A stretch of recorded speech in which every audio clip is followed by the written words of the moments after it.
네, 안녕하세요. 재무제표 샷떨기의 윤홍섭, 이승훈 회사입니다.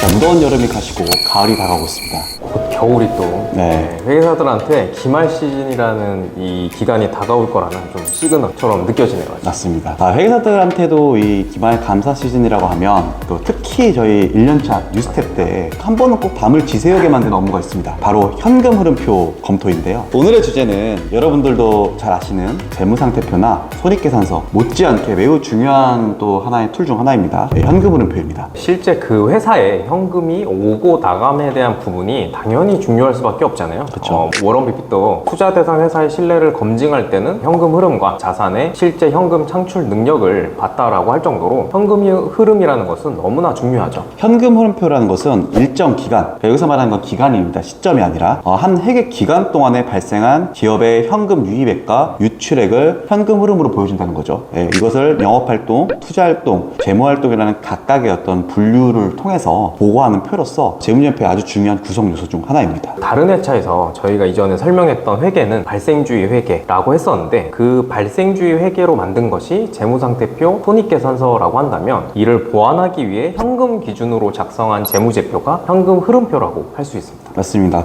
이전 편에도 몇 번 언급드렸다시피 예를 들어서 발생주의와 현금주의의 차이를 나타내는 말이 흑자도산이란 말을 여러 번 말씀드렸을 텐데, 기업이 회계적으로 당기순이익이 남에도 불구하고 손익적으로 봤을 때 이익을 내면에도 불구하고 현금이 부족해가지고 부채 상환을 못해서 도산해버리는 상황을 나타내는 것이죠. 네, 만약에 A와 B라는 회사가 있다고 하면 둘 다 동일한 크기의 당기순이익을 가지고 있지만 A는 현금 흐름이 좋아서 현금이 계속 쌓이는 구조고, B는 현금 흐름이 나빠서 현금이 계속 부족해진다 라고 한다면 두 회사의 당기순이익이 같다고 해서 같은 수준의 회사다 라고 평가를 할 수는 없겠죠. 이때 A 회사가 이익의 질이 더 높다 라고 표현하기도 합니다. 현금 흐름표는 이제 직접법 또는 이제 간접법에 따라서 두 가지로 좀 작성할 수가 있고요. 실무상으로는 이제 많은 기업들이 간접법에 따라서 현금 흐름표를 작성하고 있죠. 보면은 현금 흐름은 앞서 설명했다시피 사업기간 동안에 아주 어떻게 현금 흐름이 구성되느냐를 보여주는 건데, 저희가 이와 관련해 가지고 오늘 좀 최대한 어려운 이야기는 빼고 쉽게 한번 설명을 들어보도록 하겠습니다.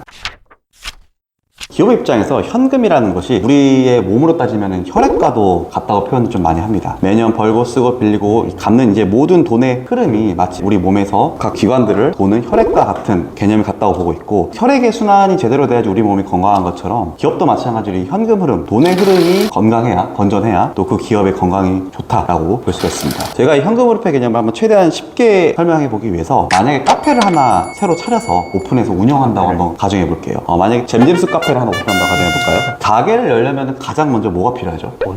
그렇죠. 돈이 필요하죠. 돈이 좀 있어야 되는데, 돈은 다양한 방식으로 우리가 가게를 열 때 조달해 올 수가 있습니다. 내가 그동안 모았던 돈을 투자해서 자본금으로 넣을 수도 있고, 아니면은 남의 돈을 빌리는 거죠. 은행에 달려가가지고 돈을 빌려서 나 이렇게 오늘 카페 창업할 테니까 대출 좀 해달라 라고 해서 돈을 빌릴 수도 있습니다. 이처럼 자본을 조달하거나 또 대출을 받는 활동을 우리가 현금으로 표상해서 재무활동 현금 흐름이다 라고 부르게 됩니다. 쉽게 말해서 돈을 우리 기업으로 혹은 우리 카페로, 우리 사업체로 어떻게 가져오느냐, 또 이 가져온 돈을 어떻게 갚느냐와 관련된 부분이라고 볼 수 있겠죠. 자, 그러면 우리가 돈을 구해왔습니다. 내 돈도 넣고 또 은행한테 돈을 빌려가지고 차입했다고 했었을 때 그 다음에 이제 뭐가 필요할까요? 가게를 열기 위해서 준비가 필요하죠. 여러 가지가 필요합니다. 예를 들면은 상가도 임대해가지고 저희가 작업할 혹은 판매할 공간도 구해야 되고, 또 에스프레소 머신 기계를 사야 되죠. 이처럼 자산을 구입하거나 투자하는 활동을 내가 투자활동 현금 흐름이다 라고 부르게 됩니다. 즉 가게를 운영하기 위해서 필요한 재반의 자본적 지출들을 의미한다, 크게 보면 의미한다고 생각하시면 될 것 같고, 이제 그래서 돈도 빌려가지고 상가도 구하고 또 에스프레소 기계도 가져왔습니다. 자, 이제 뭘 해야죠? 본격적으로 이제 영업을 해야겠죠. 물건을 팔고 음식을 만들고 팔면서 이제 돈을 벌어야 됩니다. 우리는 이거를 이제 매출, 커피를 팔면 매출이 늘어나서 현금 유입도 있지만 현금 유입만 있는 게 아니죠. 마케팅도 해야 되고요, 또 종업원도 고용을 해야 됩니다. 또 원재료도 구입을 해야 되겠죠. 즉 이런 다양한 비용들이 또 마찬가지로 현금 유출을 통해서 발생하게 됩니다. 이와 관련된 모든 활동을 저희가 영업활동 현금 흐름이다 라고 부르게 되고요. 일전에도 제가 한번 말씀드렸다시피 영업이라고 해서 단순히 마케팅하고 호객행위하고 이런 것이 아니라 회계에서 말하는 이 영업활동이라고 하면 말 그대로 가게가 기업이 일상적이고 계속적으로 벌고 쓰는 이 돈의 흐름을 나타냅니다. 그래서 이 영업을 통해서 얻은 수익과 비용을 우리가 영업활동 현금 흐름이라고 하고, 이 세 가지 현금 흐름, 지금까지 말씀드린 재무활동 현금 흐름, 투자활동 현금 흐름, 그리고 영업활동 현금 흐름이 제대로 돌아가야만 기업의 혈액이 잘 순환된다라고 볼 수 있습니다. 그러면은 이게 어떻게 좀 잘 순환이 되냐? 가게가 잘 운영돼서 돈을 벌기 시작합니다. 수익을 벌게 되면은 이 번 돈 가지고 은행에 빌린 돈에 이자를 갚을 수도 있죠. 그리고 또 주주에게 배당할 수도 있습니다. 이렇게 또 돈을 갚거나 주주에게 빌렸던 돈을 다시 되갚는 활동을 또 재무활동 현금 흐름의 한 부분으로도 볼 수 있고, 또 그래도 돈이 또 남았어. 그러게 되면은 가게에 재투자를 또 할 수도 있겠죠. 팥빙수 기계를 새로 사와가지고 또 팥빙수를 팔 수 있는 새로운 포트폴리오를 만들 수도 있고요. 혹은 내 남은 돈으로 새로운 투자 기회를 찾아서 남에게 돈을 빌려준다거나 대여금이 발생한다거나 아니면은 금융상품에 투자를 할 수도 있습니다. 이처럼 수익을 활용해서 추가적인 투자를 하는 것도 투자활동 현금에 포함이 될 수 있고, 또 가게가 잘 되게 되면은 새로운 제품을 판매하거나 아까 말씀드렸다시피 팥빙수를 만들거나 아이스크림을 팔거나 하면서 새로운 포트폴리오 아이템을 시도해볼 수도 있죠. 혹은 카페를 창업하는 법 같은 걸 교육 사업을 통해서 새로 또 매출을 일으킬 수도 있습니다. 다시 영업활동과 관련되는 것이죠. 이렇게 기업이 돈을 벌고 투자하고 갚고 새로운 영업활동이 일어나고 하는 것들 다 이렇게 현금 흐름을 관리한다 라고 생각하시면 될 것 같아요. 만약에 이 세 가지 중에 어느 한 부분만 막히게 되면 어떻게 될까요? 기업이 무너지게 되죠. 혈액순환이 마치 막힌 것처럼. 네. 예를 들면 영업활동 현금흐름이 막히면 말 그대로 돈을 못 버는 것이고 적자가 발생하는 것이죠. 투자활동 현금흐름이 막히면 기업의 성장 동력이 사라진다는 의미죠. 더 이상 확장할 수도 없고 미래 성장에 대한 청사진도 그릴 수 없게 됩니다. 그리고 재무활동 현금흐름이 막히게 되면 내가 돈이 필요해도 어디서 자금을 조달하지 못하고, 최악의 경우에는 채무불이행에도 빠질 수도 있고 주주들에게 배당을 못하거나 혹은 뭐 은행의 이자를 갚지 못하거나 이제 이런 자본장치 형태가 빠질 수 있죠. 그래서 단순히 한 해의 현금 흐름표만 보고 기업의 상태를 판단하는 게 아니라 과거 5년 혹은 10년까지 해서 현금 흐름을 쭉 살펴보면서 말씀드렸던 재무활동 현금 흐름, 투자활동 현금 흐름, 영업활동 현금 흐름이 어떻게 운영되고 안정적으로 흐르고 있는가를 분석하는 것이 투자할때에서 매우 중요한 부분이다라고 볼 수 있습니다. 결국 현금 흐름표는 단순한 숫자의 나열이 아니라 기업이 얼마나 건강하게 운영되고 있는지를 나타내는 중요한 지표이고, 만약 이 현금 흐름이 기업에게 잘 순환되고 있다면 그 기업은 앞으로도 지속적으로 성장할 가능성이 매우 크다라는 의미겠죠.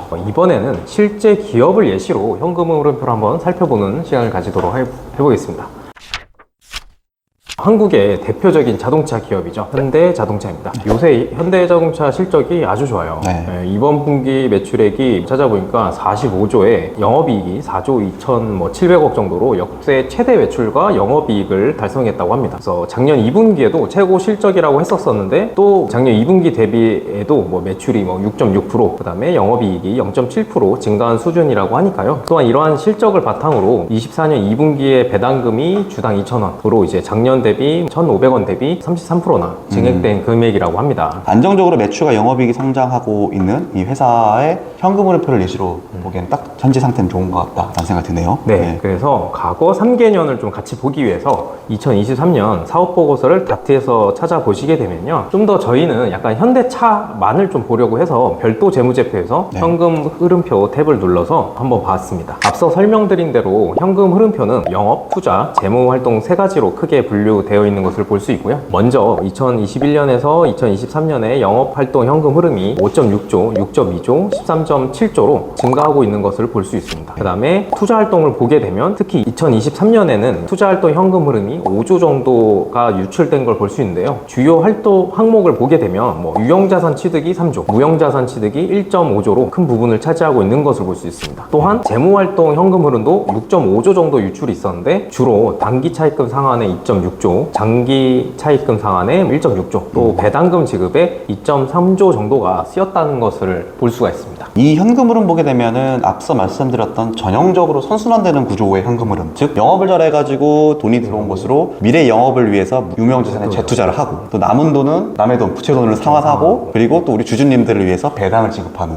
그것이 늘어나고 있는 이런 선순환적인 모습인데요. 이게 결국 최근 몇 년간 실적, 그리고 그거에 반영된 주가도 굉장히 좀 그래도 3년 동안 올라가고 올라가고 있는 걸 보면 이렇게 또 그런 실적이나 주가가 좋았던 기업 중 하나가 현금 흐름표로 또 이렇게 해석을 해보니까 새롭다는 생각이 드네요. 그 다음으로는 사실 현금 흐름이라는 것이 업종별로 아니면 뭐 회사가 처한 비즈니스 사이클에 따라서 달라질 수도 있을 텐데요. 이번에는 어느 이제 바이오 회사의 현금 흐름표를 한번 살펴보려고 합니다. 이 회사는 이제 바이오 연구에 쓰이는 제품을 생산하는 기업인데요. 기술 상장을 했습니다. 회사의 이제 비즈니스 사이클상 아직 수익이 확보되고 있지는 않지만 기술력이 우수해가지고 특례로 인정받아서 상장을 하게 된 케이스인데, 이 손익계산서를 봐도 매출 대비 매출 원가가 매우 높아서 매출 총손실이 발생하고 있고, 판매관리비 계정을 봐도 특히 경상연구개발비 비중이 매우 높아서 영업손실이 계속 나고 있는 상태입니다. 아마도 이제 현재는 정상적인 영업궤도가 이루어지진 않고 계속해서 연구 관련된 투자 활동이 이루어지고, 또 필요한 자금은 마찬가지로 영업활동 현금을 해서 얻지 못했을 테니까 차입이나 유상증자를 통해서 이제 조달을 하고 있는 것을 예상해 볼 수 있을 것 같은데요. 네, 실제 현금 흐름표를 보면 영업활동 현금 흐름에서는 지속적으로 유출이 일어나고 있습니다. 또한 투자 활동도 유형자산에 대한 투자가 지속적으로 이루어지고 있고요. 그렇다면 결국 모자란 현금을 재무활동에서 채울 수밖에 없겠죠. 그래서 이전의 재무활동을 보시게 되면 우선주 발행이라든지 뭐 유상증자, 차입 등을 통해서 현금을 가져오고 있는 것을 볼 수가 있습니다. 손익계산서나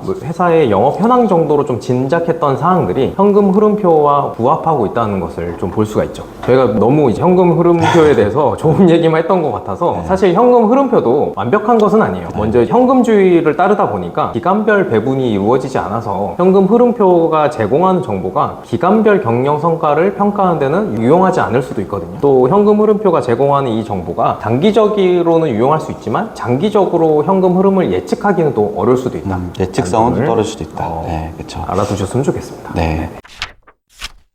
오늘은 이제 우리가 현금 흐름과 관련된 주제로 얘기를 해봤는데요. 재무제표를 분석할 때 매출 비용 같은 손익만 보거나 혹은 자산, 부채, 자본 같은 재무상태표만 보는 것에 그치지 말고 여러분께서도 이 현금의 흐름, 기업의 이 혈액에 대해서도 한번 진단해 보시고 챙겨 보시기를 바라겠습니다. 지금까지 재무제표 싹돌기의 이승훈, 민홍섭 회계사였습니다. 감사합니다. 감사합니다.